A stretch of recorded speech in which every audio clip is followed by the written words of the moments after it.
Olá, boa noite. Vamos falar de política? No ar, votei em você para todo o estado de Santa Catarina e hoje vamos falar mais uma vez sobre segurança pública. E eu, Francisco Dilarque, reeleito e especialista com mais de 30 anos na Polícia Civil do Estado.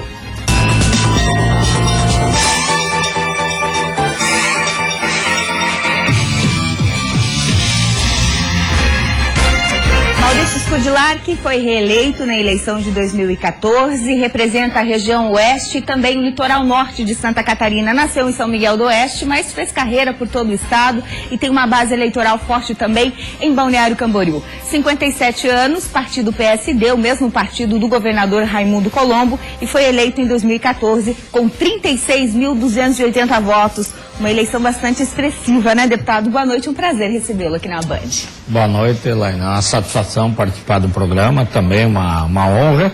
A gente tem a obrigação de prestar contas do nosso trabalho e é bom sempre esse bate-papo, informar a população, os nossos projetos, a nossa luta no dia a dia na Assembleia, que aos poucos a população conhece. A gente está meio decepcionado com a classe política nacional, com os escândalos, mas eu vejo horizontes bons, eu vejo que nós vamos encontrar mudanças. Li até um artigo agora de que um dia nós vamos nos envergonhar tanto da corrupção quanto da escravidão, que gradativamente nós vamos ter essa mudança. Então as pessoas que nos conhecem, até você conhece a minha carreira, minha atividade como policial e também político, as pessoas veem, pô, eu vejo que a tua vida é corrida, porque a gente passa o quinta, sexta, sábado, domingo,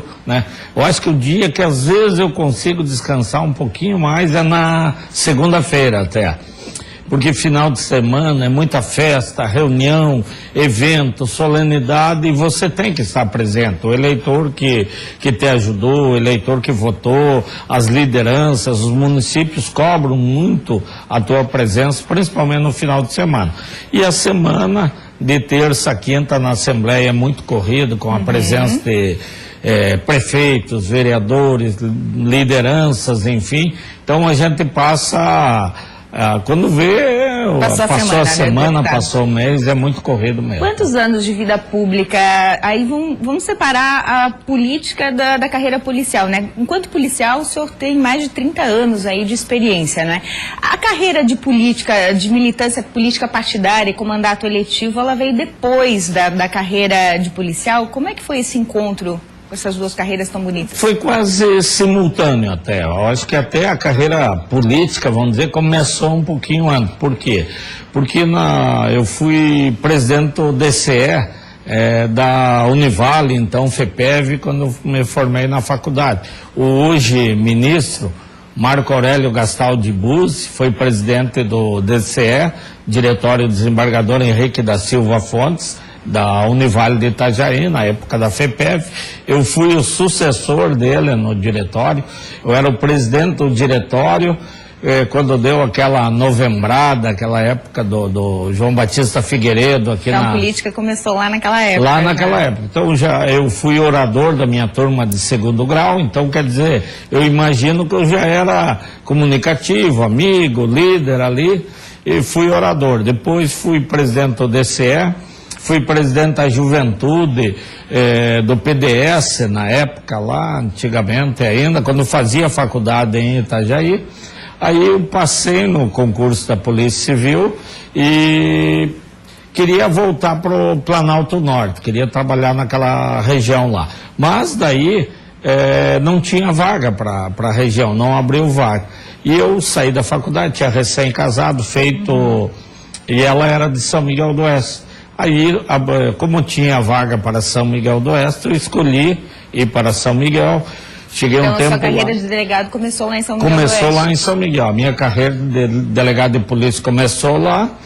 E na época, 9 comarcas, eu era o único delegado de carreira.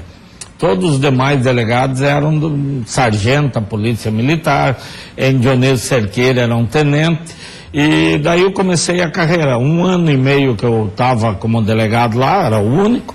Aí houve a troca do delegado regional e eu fui convidado para assumir a delegacia regional. O senhor chegou a ser delegado-chefe da Polícia Civil no Estado, né? Antes de ser eleito deputado estadual pela primeira vez. Exatamente. Eu fui delegado regional em São Miguel, daí depois fui diretor de polícia do interior, fui diretor de polícia do litoral, fui diretor de combate ao crime organizado do Estado e de 2007 a 2010 fui delegado-geral, fui chefe de polícia do Estado.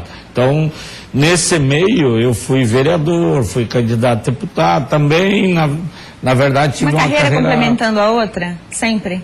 Sempre. Eu consegui diferenciar sempre a carreira política da profissional.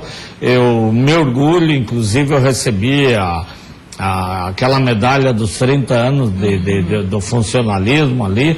E eu, quando eu recebi, até eu parei para pensar, será que eu mereço receber essa medalha saindo agora do serviço público? E eu vi que eu sempre fui zeloso, sempre fui dedicado, sempre fui CDF, como a gente diz. O que é mais difícil, deputado, ser delegado ou ser político, ser deputado? Quais são os desafios aí? O que é mais desafiante? Eu vejo que como delegado, na verdade, eu conseguia resolver um pouco mais. Eu tomava decisões, a gente, né? E como político, você pede muito, você faz projeto de lei, você quer que as coisas mudem. Eu até falei antes, estava aguardando o programa e estava pensando ali. E, na verdade, nós temos aí 140 mil leis no país. O que falta é cumprir a lei. No Brasil não se cumpre as leis. A própria lei, a questão da menoridade, da criminalidade, nós temos uma lei que em tese seria rigorosa, mas daí vem uma lei de execução penal que diz que se você cumprir 1/6 da pena, você já vai ser liberado, que já, né? Então, na verdade, tem uma lei que é para ser dura, que seria, se eu cometi um crime, eu vou saber que eu vou ficar só recebendo a visita da minha família uma semana, que eu vou ficar preso, que eu vou sair do convívio social. Mas daí não, daí vem uma lei que diz que eu tenho direito à visita íntima, que não sei o quê. Nós chegamos a pegar escutas telefônicas durante investigações ali, de celulares dentro dos presídios, o preso falando com o familiar fora, e o tio meio humilde assim, mas como que você está me ligando? Você não está preso? Não, estou preso. Não, mas aqui, tio, isso aqui é melhor do que na rua. Então, você vê a forma, a banalidade que chegou nessa questão. Então, eu vejo que como delegado, principalmente como delegado regional, você decidia, fazia operações, dava um alvará ou não dava. Na época, o porte de arma também era fornecido pela Polícia Estadual, hoje é só pela Polícia Federal.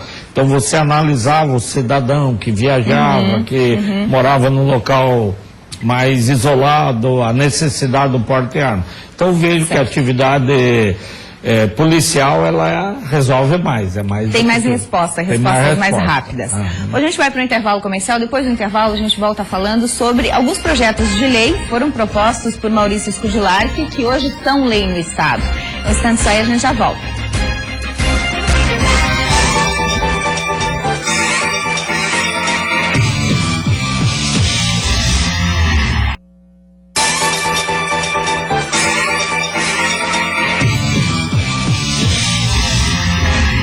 Botei você de volta nesse segundo bloco. Vamos conhecer um pouco sobre o trabalho do deputado Maurício Scudilari, que é o meu convidado de hoje aqui no Votei em Você. Estamos falando sobre segurança pública. O deputado, que além de parlamentar, tem uma experiência de mais de 30 anos em segurança pública como delegado da Polícia Civil. Um dos projetos de lei que foram propostos em 2014 e que foi aprovado e hoje é lei já em vigor no Estado, este aqui, o 1633 de 2014. Ele proíbe os postos de combustíveis a continuar a abastecer os veículos após ser acionada aquela trava de segurança ali na bomba de abastecimento, né, deputado? Geralmente a gente está abastecendo, o motorista fala, dá um chorinho, né? Ou o próprio frentista, para ser gentil, delicado, dá um chorinho ali na bomba de combustível. Agora é proibido? O que pode acontecer com um posto de combustível que diz respeito a essa lei? Normalmente a gente já diz, o motorista diz, até a boca, quer encher o tanque o máximo possível. Inclusive meu irmão, proprietário de posto de gasolina, quando eu entrei com a lei, ele não entendeu muito o projeto no início. Mas eu fui orientado, fui procurado, depois fui estudar essa legislação, e ela visa proteger o meio ambiente, proteger o ser humano, o frentista ali, protegendo o meio ambiente também, e o próprio veículo. Por quê? Por que tem a trava no veículo? Se não tivesse necessidade, não colocava aquele desarme automático. Uma trava de segurança ali, né? Exato. Então, o que a trava faz? Depois da trava, existe um filtro de carbono que impede a saída dos gases do tanque para o meio ambiente.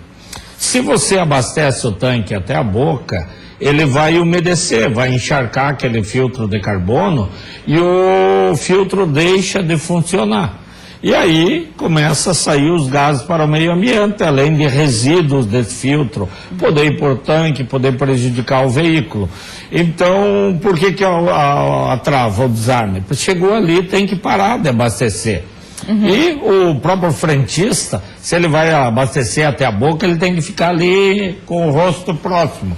Então é uma lei para beneficiar todo mundo. Quem que fiscaliza essa lei, essa questão, deputado? Na verdade, o Estado tem que regulamentar a lei ainda, estabelecendo a penalidade, a forma de multa, que ficou estabelecido que teria uma multa para... Então ela não está em vigor ainda, não foi ainda já está em vigor. Falta a regulamentação, a lei falta ser regulamentado.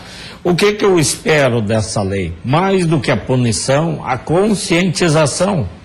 Eu sou um propagandista da lei. Onde eu paro num posto de gasolina, eu explico para o frentista, abastece só até o desarme. Eu fui o autor dessa lei, essa lei é para proteger você, é para proteger o meio ambiente. Cada local eu faço uma explicação. A minha ideia é que nós façamos nesse ano agora uma campanha divulgando essa lei e que o próprio cidadão que vai abastecer possa ser o fiscalizador. O fiscal, ele possa, não, eu quero que abasteça só até o desarme. E o que falta para regulamentar essa lei, deputado? Falta a Casa Civil, o governo do estado só implementar o decreto regulamentando a lei. Que agora tivemos esse início de ano e tal, acredito que logo o governo vai fazer. Eu vou cobrar essa regulamentação, porque eu entendo que é uma lei importante. Inclusive, nós tivemos reportagens a nível nacional a respeito desse assunto, e ali ficou que Santa Catarina é o único estado que tem efetivamente uma lei. Outros estados já copiaram, já pediram cópia desse projeto para também implementar. É uma lei pioneira. A lei é boa. Muito embora não esteja regulamentada, ela já está em vigor em todo o território de Santa Catarina. Já está em vigor. Falta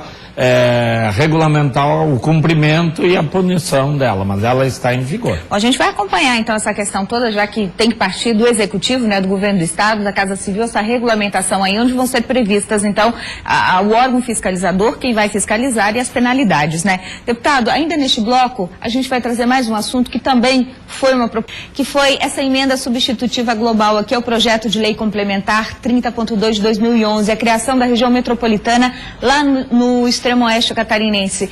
A criação dessa região metropolitana aqui está beneficiando já na prática os moradores dessa região, deputado? Já está beneficiando. Na verdade, foram criadas duas regiões metropolitanas. Criou a do Contestado, com sede em Joaçaba, e a do extremo oeste, com sede em São Miguel.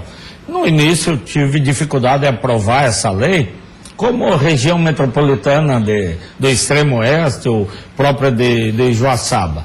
Acontece que nós temos uma lei federal, a lei das regiões metropolitanas, ela traz muitos benefícios para os municípios, infraestrutura, a telefonia entre os municípios da região metropolitana deve ser a custo local, e benefícios para várias áreas. Mas um dos maiores benefícios que eu entendo da lei da região metropolitana é o financiamento habitacional.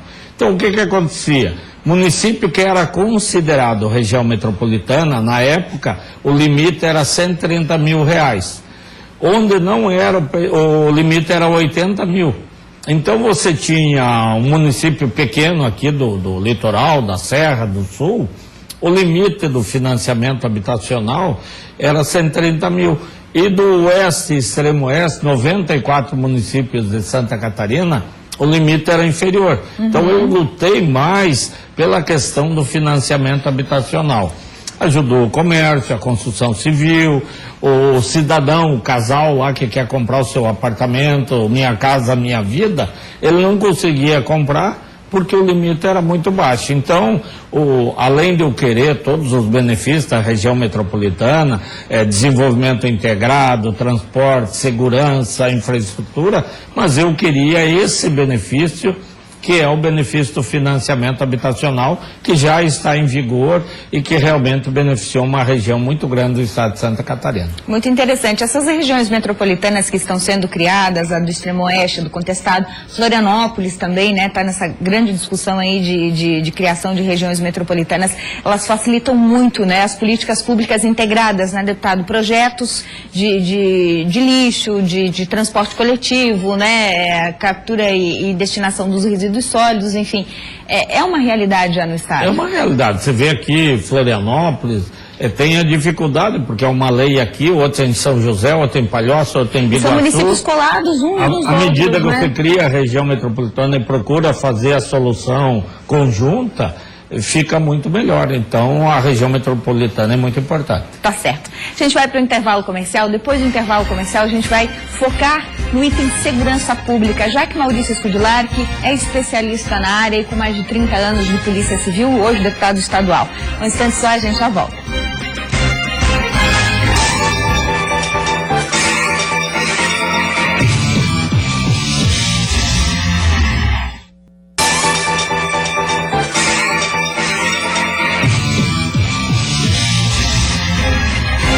Você de volta para todo o estado de Santa Catarina e hoje eu recebo aqui nos estúdios da Band o deputado Maurício Scudilar, ele que é delegado da Polícia Civil aí de carreira, com mais de 30 anos de experiência, hoje deputado estadual reeleito, com muitos projetos acontecendo no estado, inclusive uma PEC que já está mudando aí a realidade do policial civil em Santa Catarina. A PEC 09.7 de 2011, deputado, foi de sua autoria, modifica o artigo 106 da Constituição do Estado de Santa Catarina. Essa PEC prevê a redistribuição de cargos na segurança pública e altera o Estatuto da Polícia Civil em todo o território catarinense. O que mudou na prática, na vida do policial civil, com a entrada em vigor dessa PEC, a Constituição do Estado?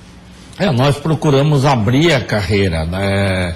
Criar perspectivas do policial ter crescimento na carreira. Nós temos um grande problema na Polícia Civil, que não tem na Polícia Militar, que é o das promoções. Você tem perspectiva de começar no início e terminar no final da carreira.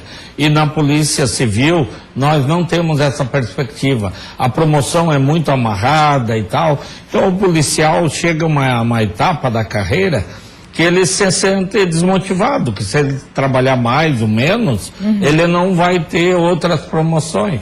Então, ele começa, poderia ir até o nível 8, do 1 a 8, mas ele sabe que vai se aposentar nível 4 ou 5. Então nós temos que, o objetivo da lei é implementar essa carreira.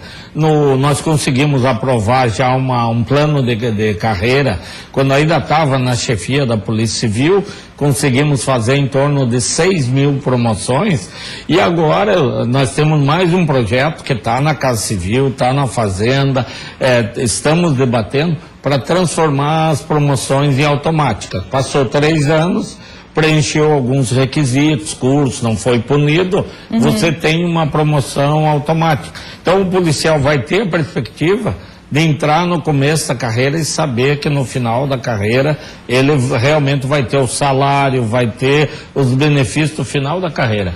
Então é uma questão de valorização. De justiça profissional também, né? Exatamente. Eu lembro, eu até falar de uma lei, nós tivemos a perda do senador Luiz Henrique, e o senador, quando governador, eu em 2002 fiquei segundo suplente, em 2006 assumi a Assembleia. E tive a oportunidade também de, naquela época, ser o autor do projeto ali da aposentadoria especial.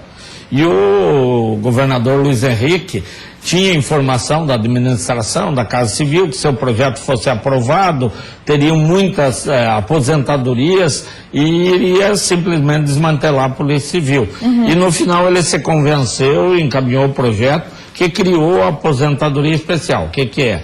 É aos 30 anos de carreira dando aposentadoria policial. A atividade policial é desgastante, é estressante.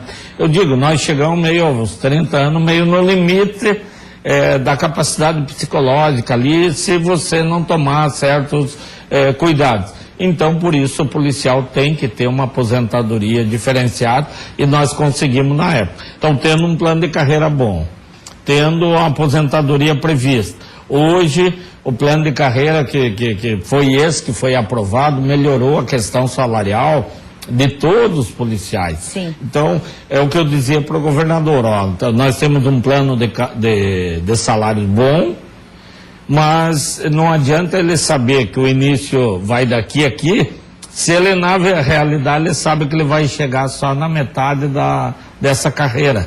Então, nós não criamos perspectiva.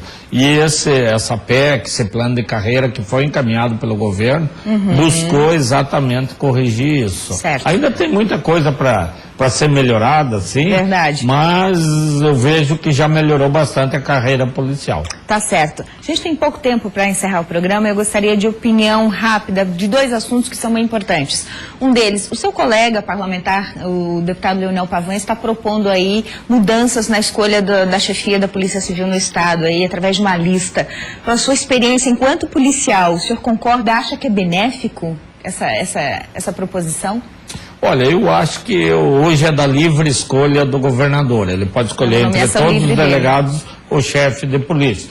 Eu até acho que teria que criar um critério para ser, depois de 10, 15 anos de polícia, ter algum critério. Mas eu acho que fazer uma lista tríplice, de repente não tem aquela sintonia com o governador e traz prejuízo para a própria carreira e para a instituição. Acho que tem que limita um pouco também, né? Agora que a gente caminha um pouco para a liberdade aí, dessa escolha. O governador que é um chefe de polícia, que ele possa ligar, telefonar, conversar, certo. E o chefe de polícia que tem a porta aberta com o governador. Então isso que é importante. E tenha bom relacionamento com a equipe também, com o policial civil na ponta também. Exatamente. Né? Que é muito importante isso. O governador vai procurar escolher não vai pegar alguém lá que a classe tenha descontentamento. Uma rejeição, né? É complicado, né? Para encerrar, deputado, é um assunto bastante polêmico. Eu sei que o tempo é curto agora no final do programa, mas eu gostaria resumidamente, da sua opinião sobre esse assunto. A redução da maioridade penal. O senhor é delegado de carreira com mais de 30 anos de experiência lá na rua, né, no combate ao crime. Resolve ou não resolve essa questão toda aí que o Brasil vem debatendo em muitos, a grande maioria, a massa, sem conhecimento? Do jeito que está, não resolve. Não resolve. Eu entendo que o menor tem consciência dos seus atos e tem que responder. Sim. Agora, simplesmente reduzir, pegar um menor de 16, 17 anos, colocar no presídio de hoje, junto com o maior, nós vamos criar facções muito mais fortes, muito mais duradouras, sem a perspectiva de recuperação do jovem. Eu sou a favor daquela emenda que tem, de que a internação mínima do autor de crime, o menor, aumente de 3 para 8 anos, sim. Ou que ele tenha até uma pena idêntica. Se ele tiver pena idêntica, na maioria das vezes vai ser menor, porque a pena para o maior, com esses benefícios legais, acaba ficando muito pequeno. Então, eu acho que a redução da menoridade pura e simples não resolve. Tem que punir o menor, tem que ter local para internar esse menor, tem que se cumprir a lei. Então, reduzir, colocar o menor no presídio junto com o maior não resolve a criminalidade. Ele tem que saber que vai responder, mas vai responder dentro do que a lei permite. Tem que aprofundar muito mais ainda a sociedade, principalmente, né? Não é tão simples assim essa questão da redução da menoridade. É verdade. Nosso tempo acabou, infelizmente. Obrigada pela participação aqui no Votei em Você, deputado. Obrigado, Elaine. Foi uma satisfação a gente poder falar dos nossos projetos, das nossas questões. Fico muito feliz. Agradeço aí a todos os catarinenses por essa oportunidade de conversarmos a respeito da nossa atividade policial e política. Tá certo, obrigada. Obrigada para você que acompanhou Votei em Você em todo o estado. Lembrando que pelas nossas redes sociais você pode acompanhar os programas que já foram ao ar e saber dos programas que ainda virão. Você fica agora com o Jornal da Band. Nos falamos no sábado que vem. Tenha um bom final de semana, aproveite bem seu sábado e até lá.